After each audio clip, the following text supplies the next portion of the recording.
I'm about to tell you one of the most exciting anti-slavery events to happen in Michigan, the Kentucky Slave Raid of 1847. In the spring of 1847, two large groups of slaves escaped from their Kentucky plantation.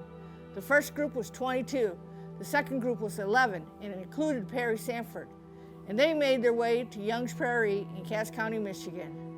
The slave owners heard rumors that their slaves were staying and working on Quaker farms. They hired a man by the name of Carpenter. Carpenter pretended to be an abolitionist.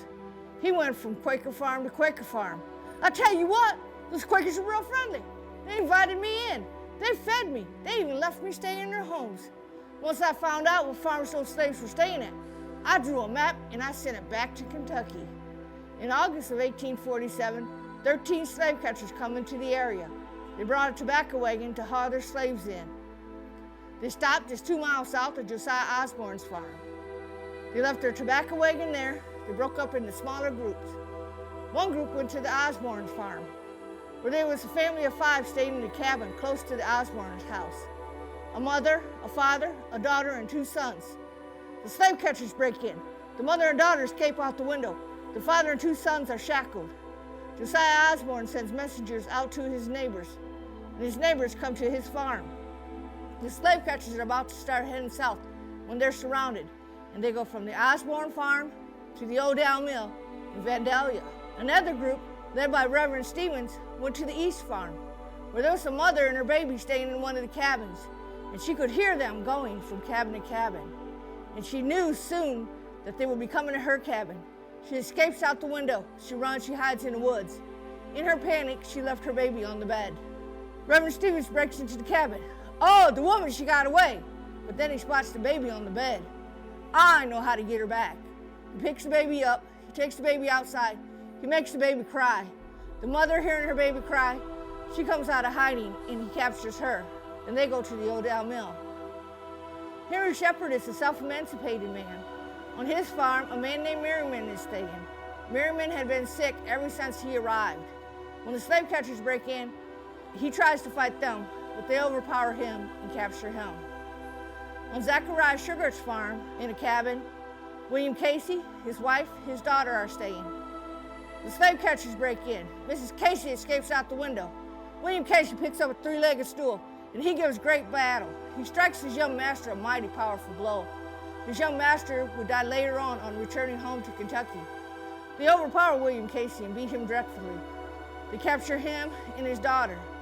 Mrs. Casey's running through the cornfield when her young master tries to capture her. But she's too much for him, and she gives him a beating right there in that cornfield.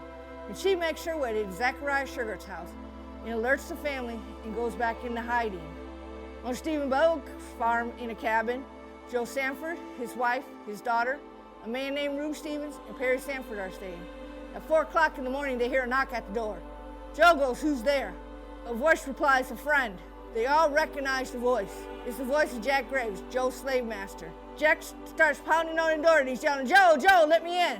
But Joe doesn't let him in. Joe starts yelling, "Murder, murder," hoping somebody would hear him and come to his rescue. Then Jack Graves takes his double-barrel shotgun. He sticks it through the window of the cabin. Joe picks up a hickory stick. He strikes Jack Graves with the hickory stick. Jack Graves drops the gun in the window and he leaves. None of them pick up the gun, and Jack Graves and others soon return. They break into the cabin. They capture Joe, his wife, and his daughter. Ruth Stevens is up in the loft. He jumps down and he runs out the door. Perry Sanford's up in the loft. The cabin has a shake roof. He pushes the shakes aside, climbs out on the roof, jumps down on the ground. "And I made my way to Mr. Bogue's home. Mr. Bogue, the slave catchers broke into the cabin. They took Joe and his family." Mr. Bogue gets on his horse and he rides into Cassopolis. Hannah Bogue secrets me upstairs, and I can look out the window and I can see what's going on.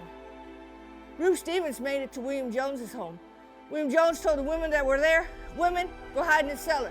Told the men, "Go hide in the woods." He mounts his horse and he rides over to Stephen Bogue's home. The slave catchers are there. They have pistols and bowie knives. William Jones, a Quaker, he doesn't have any guns, but he tells them that he can shoot as fast as they can. And he stays there and talks to them till Stephen Bogue and 30 others come from Cassopolis. And they go from Stephen Bogue's home to the Odell Mill in Vandalia, where it's estimated between 100 to 300 people had gathered. The slave catchers had guns. Some of the crowd had guns. There was a fear that violence would soon erupt. Josiah Osborne and other lead Quakers spoke to the crowd and kept the situation calm. Josiah Osborne spoke to the slave catchers, and they agreed to have their case settled in court in Cassopolis. The Cass County Commissioner's out of town. The Berrien County Commissioner's in town. Ebenezer McIlvaine. Here's the kicker. He's an abolitionist and a conductor on the Underground Railroad. He adjourned the case for 3 days. Then he left blacks testify against their slave owners, which was unheard of. Then he turned to the Kentuckians and said, "Prove your case. We have the 1793 Fugitive Slave Act law that says we have the right to come into free states and take back our property. We have ownership papers that says these are our slaves. We have a copy of our state constitution that says Kentucky is a slave state." Overruled. McIlvaine overrules. Your copy of your state constitution isn't certified. He sends the Kentuckians home empty-handed. The 9 freedom seekers are rushed over to Ishmael Lee's home, where there are 31 others waiting. Zachariah Sugar wore a big white hat, and he was proud of his team of horses. Henry Shepherd took those 40 from Cassopolis up to Schoolcraft to Dr. Nathan and Pamela Thomas' home. From there, they traveled to Battle Creek to Arasa and Sarah Hussey's home. From there, they would travel to Detroit, cross the Detroit River into Canada. Later on, the Kentuckians would try to sue in civil court in Detroit. Again, they were turned away empty-handed. But for some, the court cost was high, and they had to sell their property and leave the area. Our saying around here, sometimes it costs a lot to do the right thing, but it's always right to do the right thing. In 1884, Perry Sanford, now a citizen of Battle Creek, told his story to the Sunday Morning Call. And that's the story of the Kentucky slave raid of 1847.